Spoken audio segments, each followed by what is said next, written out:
My name is Patricia Kathleen, and this podcast series will contain interviews I conduct with women, female identified, and non binary individuals regarding their professional stories and personal narrative as it relates to their perspective. This podcast is designed to hold a space for all individuals to learn from their counterparts, regardless of age, status, or industry. We intend to transparently investigate the evolving global dialogue regarding underrepresented figures in all industries across the USA and abroad. By hosting these stories and conversations, we aim to contribute to the changing platform and representation of these individuals for the future. Now let's start the conversation.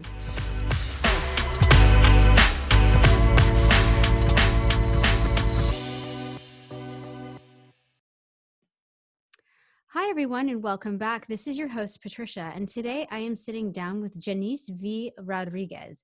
Janice is the founder of Adelante Live. That's ADELANTELIVE.com.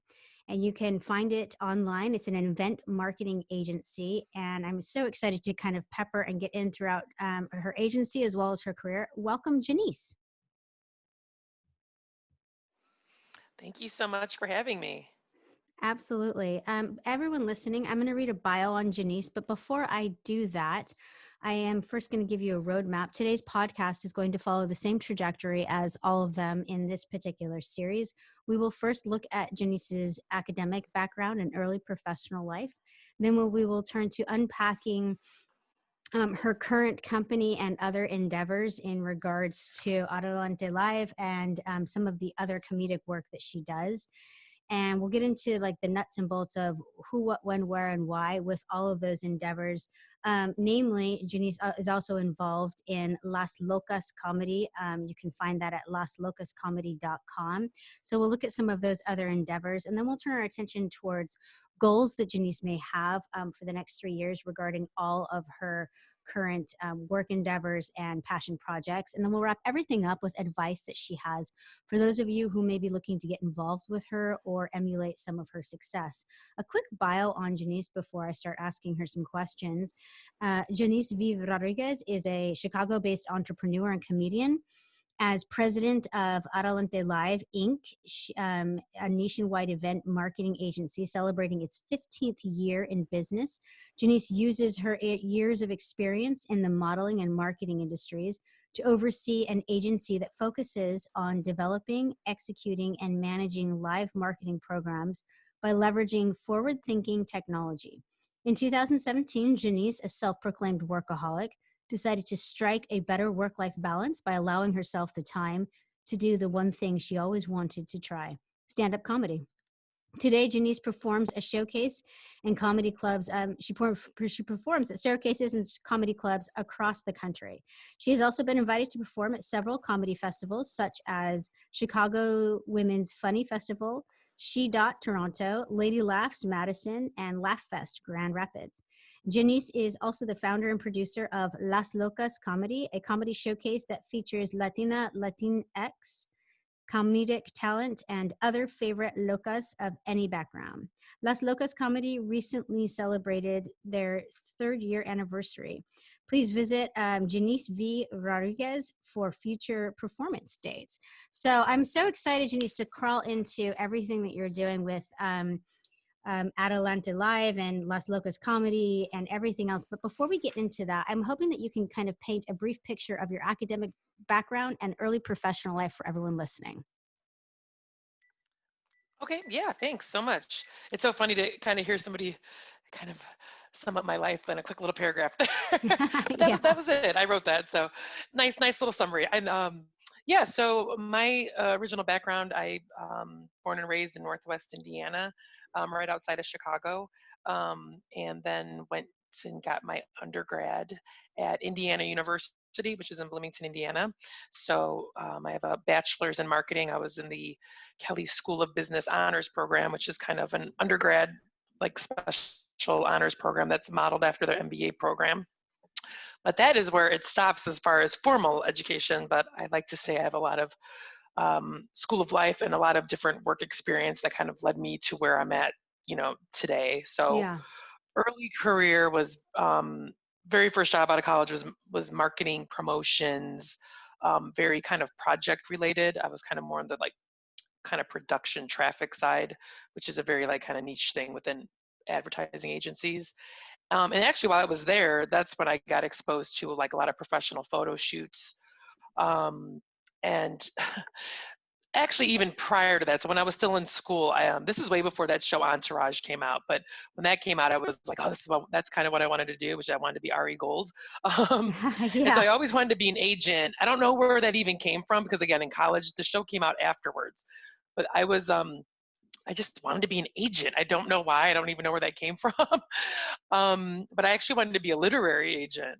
So I was kind of all over the place, and I had some like internships lined up. I remember one summer in New York, and like things didn't come together, but I kind of never let that go. So when I got the job in Chicago, and kind of came back home, then started kind of helping out at these different photo shoots. I was like, oh, I really do like this. And kind of on a whim, just like sent my resume out to the acting and like modeling agencies in Chicago. And Hmm. Marie Anderson, she actually discovered Cindy Crawford. She at the time had Aria Model and Talent, which is now Ford. They had merged. So that's another story that'll come up. But long story short, I became a commercial print agent at a very young age. I was like 22 years old. And I worked a lot with actors and what we call the real people models. I always said the people who are holding the cell phone. Uh-huh. So that's kind of how that started, and did that for about 3 years. And then the kind of impetus, if you will, to change and kind of strike on my own was when the merger happened. And I wasn't sure what was going to happen with everything. So I kind of had like a quarter life crisis around that time. I was like 24, 25. Hmm. And that's when I was first exposed to experiential marketing too, and like trade shows. So we were getting calls for that. And it seemed like there was this other like niche like industry starting, which is what we now call like experiential marketing and promotional modeling, brand ambassadors, things like that. I understand that at that agency that wasn't going to fit in there. They were a very high fashion um, agency, and just the rates didn't work out because for on camera and for print the rates are much higher. Hmm. So when that started happening, I kind of noticed that, but I was like, you know what? I think I want to make a change. Kind of had my little quarter life crisis, went to Puerto Rico for a couple months. And then when I came back, started freelancing on my own as a brand ambassador, as a market manager, as a trade show kind of narrator. I'm Did you sorry, I have apologize. My voice is a little industries? froggy today. Mhm. Did you have industries specifically that you kind of cater towards? I mean, I would think when people freelance, it seems like the Wild Mhm. West unless you have a niche or something that you're more comfortable with. Right. Well, I would say I did auto, so I went on the auto tour for like the auto show Hmm. tour. I worked directly for Mazda, so what they call that a product specialist. But I also like went on the road and drove a hot pink BMW around the country for Excellent. chic for a couple of months. So no, it was. I mean, I crossed all different industries. From consumer products to auto to beer, wine, and spirits, and that all kind of laid the foundation. That plus being an agent and booking people and matching people to brands previously, that all came together to get me to start Adelante Live. Okay. So let's get into Adelante Live. When was it launched? Were you hmm the only founder? Did you have a co-founder? And did you take any funding for the launch? Great questions. No, I am the only founder. Quite honestly, initially, because there was a lot of kind of freelance, 1099 work.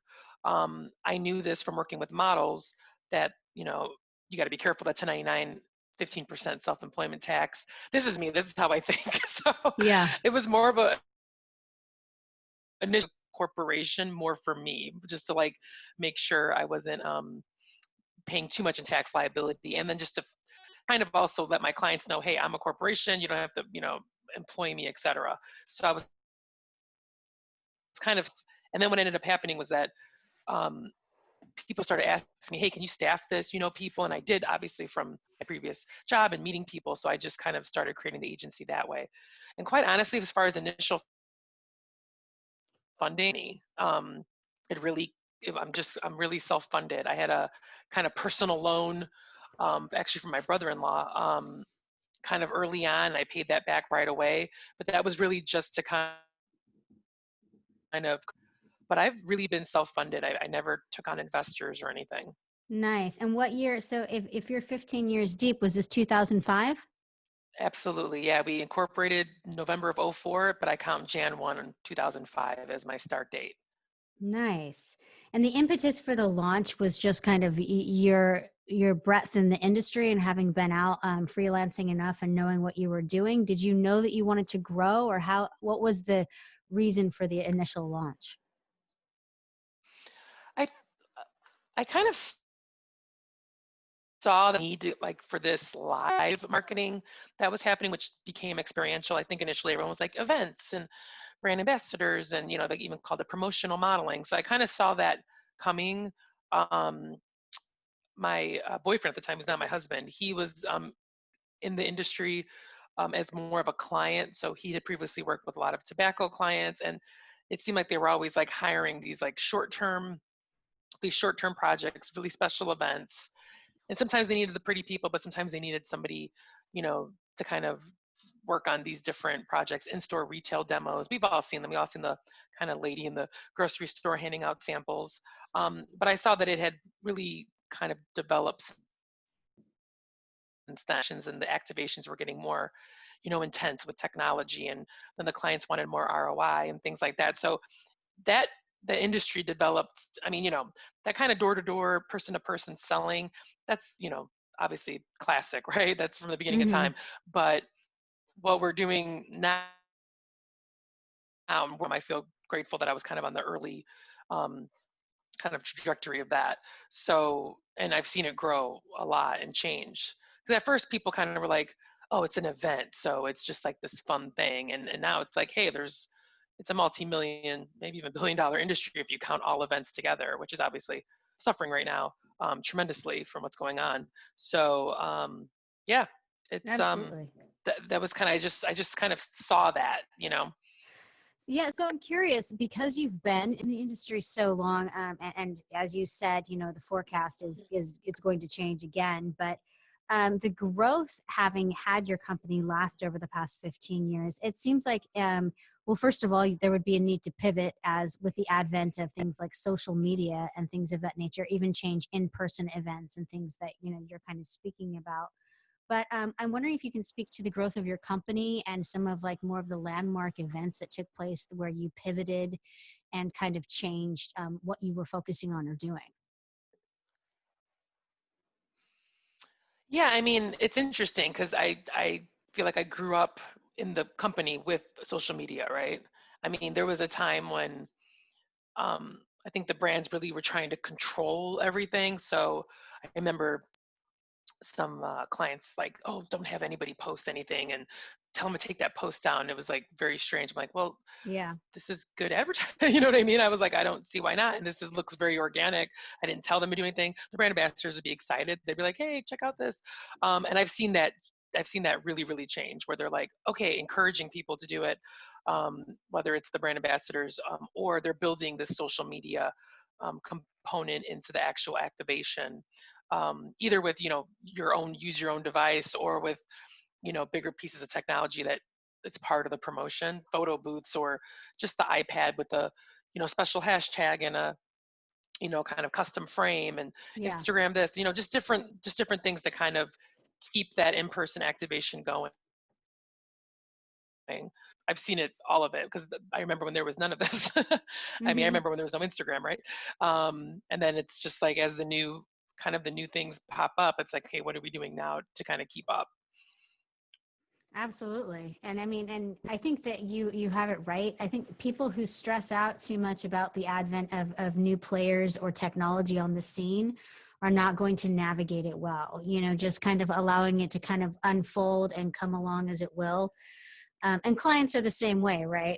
People who get a little bit too controlled may or may not be suited for weathering the storm of any new change of the industry, particularly I think when it comes to marketing and advertising and things of that nature. Has the ethos of your company over the past decade changed? Has your focus Definitely. changed? Has like the goal or the focus of what you're trying to do or your target audience, has any of that changed over the past Um, decade?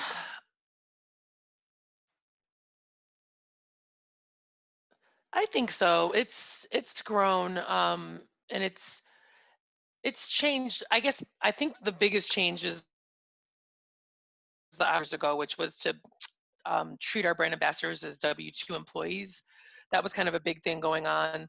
That Mm-hmm. was, again, it seems more legal and more payroll related, but it actually it makes a big difference. It makes a big difference on kind of retention of people, trying to people that work consistently versus kind of just filling in and with just I hate saying this, but kind of random people here and there, and just creating a little bit more sense of a community around it. Mm-hmm. And that's something that I think we changed, just our thought process on. Again, these people are if you're somebody who's doing this even on the side, you're probably working not only with Adelante Live, but with many of my industry competitors, colleagues. I kind of like to call them colleagues instead of competitors. Um, Yeah. and so we understand that, and but there's still just a community behind the whole industry. But then I also want a community within Adelante Live. At the end of the day, there is competition for other part-time work and other gig work, if you want to call it that. Which I still think, even though it's a part-time designation, for employment status or whatever, I do consider it gigs, because sometimes somebody will work once and not work again for a couple months because we don't have anything in their area, for example. But I'd Right. love to book that person again if we had a great experience. I know that they did a great job. I'd love to keep that person on and engaged. And in between that, that's where I think social media and marketing and kind of our internal groups and things on Facebook, I think that it helps with that. But I think that's been the big change. I don't, even in the industry, I think there was a very much like churn and burn mentality. Mm-hmm. And now I think with this crisis going on, we'll see that too, is that I'm just potentially, I know we probably touch on this later, but maybe potentially of the slowing it down a little in terms of just kind of creating that kind of core group that we can kind of rely on.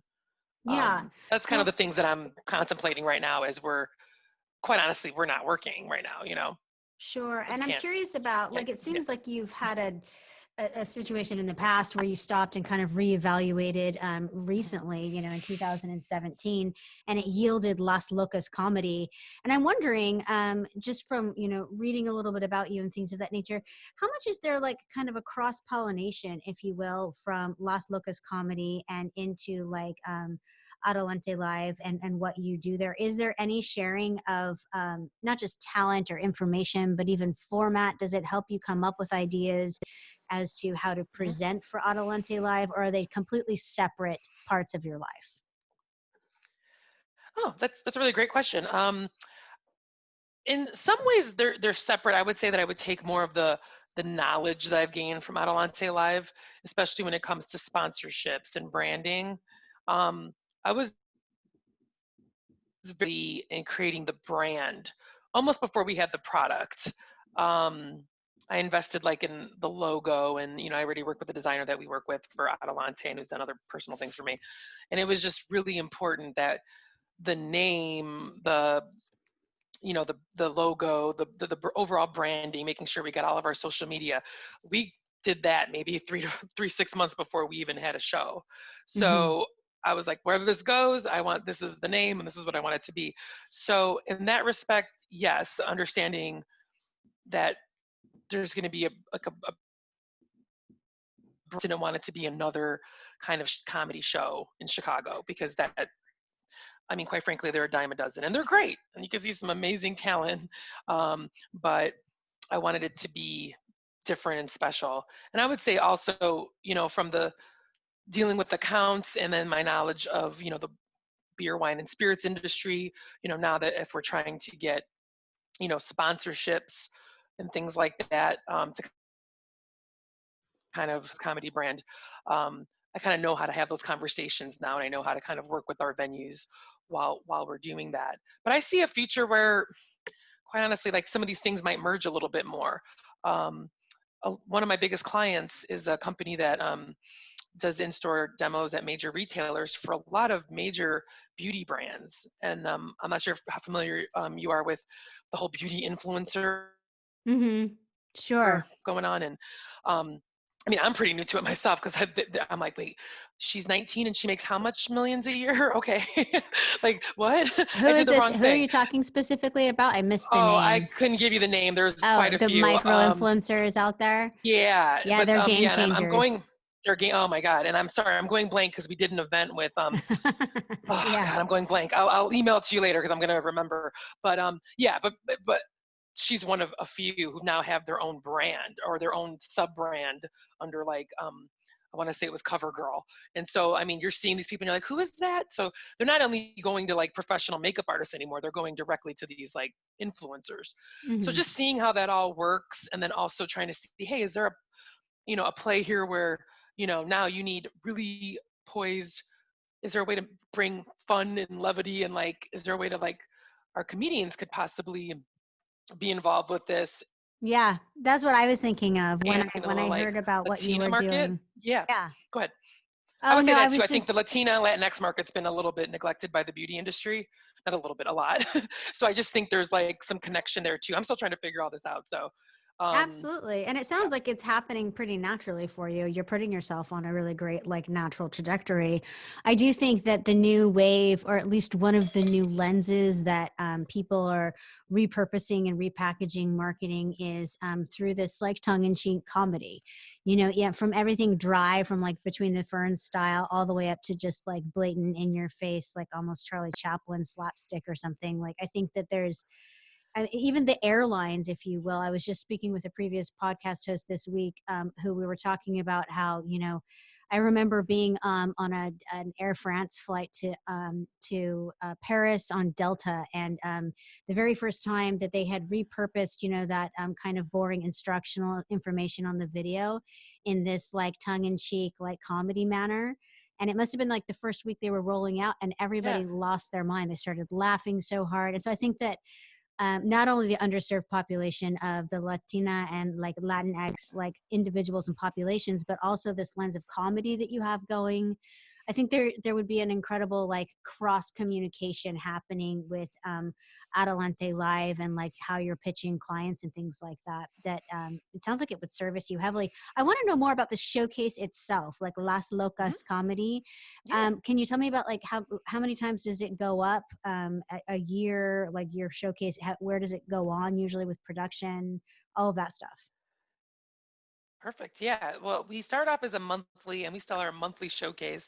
Um, People in Chicago don't want to be inside in the summer, so we usually. So one year we found like a rooftop venue, but basically we would kind of take like maybe one or two, maybe July and August off. But it's varied every year. I was lucky enough to. My friend owns a wonderful salon here in Chicago called Karen Marie Salon. So that was also very unique because that's where we used to have the show. So once a Nice. month, usually the second or third Saturday, we had there for really long. It's kind of time to move on. I get it. And then we did almost pop up for a whole year. And from a production standpoint, that was difficult for me, obviously. Even though I had help, it was kind of me making the negotiations and things like that. And so it got to be a little intense. So just recently, we finally kind of went back to one of the venues, and we found a home in the Wicker Park neighborhood with a bar restaurant called District that's great in the basement. It's like perfectly set up for like a club, and it's a perfect union because they kind of turn into like a lounge club with the DJ about 10, and we kind of get in there like from 8 to 9:30, and then and it's great because we bring in a Nice. lot of people, so it's a very mutually beneficial situation. How big is your To focus lineup? on yeah, the lineups. We vary every time. I usually host, but we vary, and I really try to focus on diversity. I do want to highlight Latina and Latinx, and I do want to highlight. Whew, this is where I get make sure I get my terms right. Basically, female identifying, femme, non-binary. So Hmm. basically, just non-cis men. So there's just Yeah. that's kind of the focus of the show. And it's been amazing. We were invited to Steppenwolf Theater, which is very famous. They had a special program where they were highlighting different types of, it's called the Lookout series. So we did that in 2019. We sold out. That was amazing. And then, like I said, we're in our third year. We've had a lot of media and press, and you know, unfortunately, I'm lucky to have Adelante Live, but there's some natural things happening with Las Locas. But because I got the day job, I call it. Yeah. I have to kind of balance that. So it's interesting, but I like it. I really like it, and it brings me a lot of personal satisfaction. Gives me a creative outlet.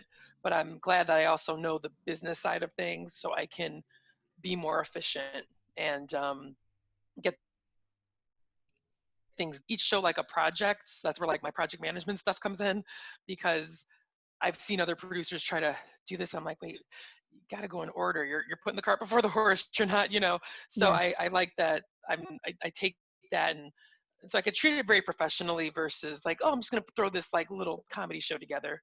I treat it very seriously. So Absolutely. Well, and it's a lot of work. I think that the it creative is. outlet stands with some of the performance, but you're doing a lot of the back and the behind the scenes, that administrative stuff. That's like takes a lot of drive, a lot of love for what you're putting on. To kind of hold it together, regardless of whether or not you have any help. It's a lot of I call it admin work, but stuff that I don't like doing. There's a lot of like just It little is. particulars and behind the scenes paperwork and things to be done for things like that. So it's applaudable. I'm wondering over the next, I don't know if you ever look at, I'm sure with Adelante Live you do, or I'm not sure with Las Locas Comedy, but what you see for the next like 1 to 3 years. I don't know if you have like the goal section for Las Locas Comedy set Mhm. up that way, but typically businesses look at like the next 1 to 3 years in a projection sense. I'm wondering if you can speak to goals that you have separately for Adelante Live as well as Las Locas Comedy for the next 3 years. Yeah, no, that's a really great question, and I don't know if are you releasing this kind of soon? Like, it's okay if we talk about the coronavirus, or do you prefer if we Oh, no, yeah, don't? please, by all means. Okay.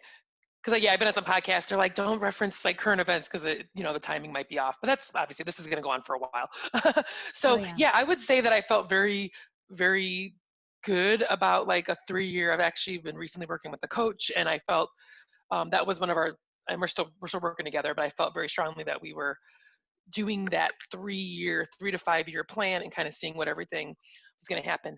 And then our good friend coronavirus hit. So this has thrown things off tremendously. Um, Unfortunately, both of my loves, my career and my passion projects, both involved being close to people. So as you can Hmm. imagine, they both have come to a screeching halt. So that has really changed everything.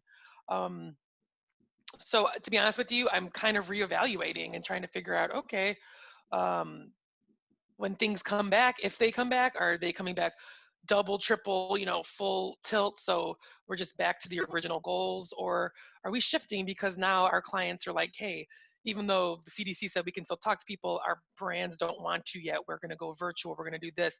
So there might be a major shift coming um, for Yeah, me, and I'm just kind of staying open to it right now because I just don't know where this all lands.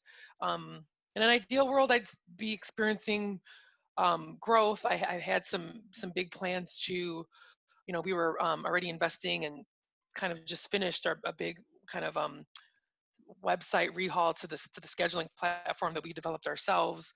Um, Kind of making a big push into different areas in both beauty and spirits, wine and beer. So it's just like honestly, everything is just like hmm, come to a stop on that end. So it's kind of hard. Same with Las Locas. I mean, I can't throw a comedy show, can't be around anybody. So I don't know if that comes back. Is it when it comes back? Is it only 20 people are allowed in the same room? Like it's just everything's up in the air. But absolutely. Staying open, like yeah. you mentioned, is Sorry, I key. know I sound sad. No, no, no, no. And Yeah. that this is the real. That's what's going on. We all are, Hmm. it's not affecting my bottom line and I'm still devastated. I've got 90% of my friends are in the service industry. and they're performers and artists that don't know how they're going to make ends meet. It's terrifying, you Right. know. No, um, absolutely. I am wondering, you mentioned that just briefly that you had a coach Mhm. that you were working on a plan with. Do you have a career, professional or personal coach that you've relied on? And can you speak to kind of some of that, like how you've utilized that particular person in your life? I'm sorry, you cut off just a little bit. So you meant how I utilize my coach Oh, currently? yeah. You mentioned a Yeah. coach, and I don't know if you were talking hmm about a personal, a life coach, a professional coach, what the label was, but I was just wondering if you could speak Sure. to how you've Yeah. utilized their help in your life. Yeah, no, absolutely. It's we're talking about everything because it's this person works very and so when you're, as you know, finding and starting your own business and running it, it's gonna permeate all sides of your life. Hmm. I've tried to build a little bit more of a line personally, that I've had to set some boundaries, and I've been bad about that, but I've just started kind of getting some more control about that. But this was for me, investing in it now, which was previous to all this, but kind of looking ahead to 2020 was really on that 3 to 5 year plan, right? And what does that Hmm. look like? I was just texting my friend who I feel horrible. She owns a bar restaurant, and it's just like, you know, worse, worse. It's really horrible. And Hmm. I was like, oh man, what I told her, I'm like, what sucks is that I was like so excited about Janice 3.0. Like that's what I was calling this third phase. I was so excited about like figuring out that balance Locas was going to become more of like a business. I mean, it is, but it isn't in some ways. Hmm. And kind of taking that from a hobby to a business, or is that, you know, but like I said, everything kind of came to a screeching halt in that respect. So now we're short term and long term, and like really just trying to strategize about um, what, like just scenarios. Well, if A happens in X amount of time, what does that look like? And really the nitty gritty, the fun stuff like cash flow projections and, Yeah, you know, um, almost creating our own case studies for ourselves about, you know, um, well, if this were to happen and this were to happen based on previous, what would you need to happen for, thoughts, thought exercises that need to happen, but really need to put them on paper. Um, and that all ties into my personal life. My husband and I work together here at the company. He's instrumental in helping me with Las Locas blends together. Um, hmm, and when you get help on one side, it feeds into the other side as well. So I kind of, sorry, that was a long-winded answer, but basically it's both, yeah, because when you're running, you know how it is. There's a absolutely. It kind of feeds in. You're answering emails at midnight. Yeah, most definitely. hmm Well, and given that you've kind of got this very knee deep, experience in what you've done and everything else, I'm curious, barring the kind of unforeseen future, which hmm I hold a torch for, because I think that there is an opportunity for all of us to come out of this wiser and hopefully not dead, and so Yeah, yeah, I know. It was but my nervous laughter. I was like, first off, let's survive, and then let's see what's next. Yeah, I absolutely. know, exactly. Maybe a little smarter. I'm wondering what advice you can offer. What are the top three pieces of advice you would give, like a young entrepreneur, a female identified, non-binary individual that walked up to you and said, "Listen, I'm getting ready to kind of go off on my own, do my own gig, and I've got this creative outlet I want to do, and then I also have this business thing that I'm going to work on." What are the top three things, knowing what you know now, that you would tell that individual? Wow. Okay. So, I mean, if there's somebody who's kind of got the main thing and then it's a side thing, or if they're trying to turn the side thing into the main thing, um, I would kind of say, hey, is there a way to keep your day job? I know that sounds maybe counterintuitive, but it's going to be a minute. You know what I mean? I would say, right. I mean, if they're asking me this right now, like, and I've seen, some entrepreneurs like take other consulting work and things like that because of just the times that we're in. But even like a little bit prior to this, so the economy seemed like it was a little bit of a downturn, and certain industries were getting hit. I would just be really careful about that. Hmm. Because sometimes you're able to do it, and if you're able to, is it something that you can work on after work? You know what I mean? After the the 9 to 5, if that's the case. And sometimes having that peace of mind, will help you with the side gig. But I think you also have to be very, very organized and very, very serious about it. If that's your goal, if your goal is like, hey, I'm in, side gig, the main gig. The next thing I would say is really about, I know it sounds, I was gonna say accounting, not really accounting. I mean, but billing, pricing yourself correctly. I think a lot of times, women especially, don't know how to price themselves competitively. Mm-hmm. They're Yeah. served, we give a lot away, and something I'm guilty of myself. And, a little bit too much people pleasing, or thinking you've got to give extra and extra and extra to clients. Yeah. I've heard this a lot. I would say think very, very specifically about that product mix, that service mix, and how you're going to price it, and do your research, and be careful about coming in as that low cost provider. Get out of that. Yeah. But yeah, you've heard that, right? From other founders. Absolutely. Oh yeah. Mm-hmm. I mean, across the board over the past 2 years, nothing less than 60 times. The one of the earliest Mm-hmm. mistakes ever made was that they gave the milk away for free. It was just this idea Mm-hmm. of like, and they felt like they had to, and then they set up these inappropriate That's what it is. relationships with clients where they were producing way too much work for way too little wage, and it was just kind of this expected Mm-hmm. nature. And reeling that back in and Absolutely, and it realizing sets that, up this relationship, yeah, right? And it's hard to get out of sometimes at that point. So yeah, that would be my kind of second and third kind of rolled together. I think there's something about women and money, and if I could just get everyone to, I want to shake everyone. I'm a member of the Wing here in Chicago too, so I'm around a lot of female identifying entrepreneurs and business people and creatives, kind of all in the same, and it's always the same thing about money, big thing. And I don't know if it starts with knowing your value and knowing the value, and then even if you're like, okay, internally I don't know my value, that might be a little more, something to yeah. deal with the therapist on that front. But literally, like doing the research, asking the right questions, and then making sure, sometimes the best answer is no, but Yeah, you have to kind of set that up front. absolutely. And I've heard Mhm. that a lot as well. That's kind of the second part of that whole, like, I mean, really know honestly, what your this is a value good, is. yeah, to be fully transparent. I mean, to a point, 'cause I hope my clients aren't listening, but this is going to be a time that a lot of people, I hope, use to reevaluate what they're doing. Mm-hmm. Absolutely. um, Reflection. I'm having a minute, I'm looking at the books, it's tax time, and I'm like, wait a minute, what happened here? Where did this project go? How did we end up spending X and, only, profiting, Y? This doesn't make sense. So Yeah. time to do that, and it's important. I should be doing it more often, I'm sure, as most business people should be, but we get caught in the day-to-day of actually doing the work. Mm-hmm. But I think I'm really hoping that out of this, tragedy, if you will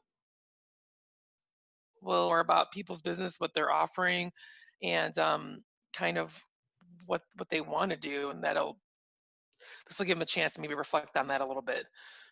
Absolutely. All right. So the top 3 I've got for you is there a way to keep your day job to provide a gentle buffer? Number 1. Number 2, Mhm. price and bill yourself correctly and competitively. And number 3, rolling out of that, realize what your talent is worth, and know your value and function within that. Love it. That's it. Yeah, those are 3 awesome ones. I love it. They're very different, and they're also kind of always, there's a common mantra amongst everyone that I ask their top 3 pieces of advice. And even though they vary, the tone is always the same, and I don't know, I want to believe that it's because of the industry and the people that I'm speaking with, and women and female identified non-binary individuals have fought harder. And I don't speak for any of us or all of us, but I do think that there's always a tone of optimism and like hoorah.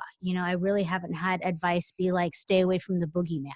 Like, it's always been this very courageous piece of advice. And I love that because Right. advice really can vary. You know, I had a very dry, sarcastic grandmother that could have said some pretty mean things when I asked her for advice. So I just love it that everyone comes out of that with this kind of wonderful, and yours is right on par with the rest, you know. And I love the idea of realizing talent and making sure you value yourself correctly on paper and with charges, and then also like, you know, being careful and keeping your day job and keeping a buffer and staying strong within all of that. Like everything that you're saying, I totally agree with. We are out of time, Janice, but I want to say thank you so much for talking with us today. I really appreciate you taking time out of your schedule and giving us your very honest candor and advice. I really appreciate it, and stay healthy. And thank you so much for having me.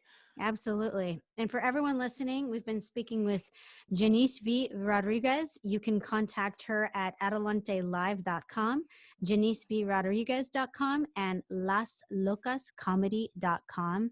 Thank you so much for giving us your time today. And until we speak again next time, remember to always bet on yourself. Sluncha.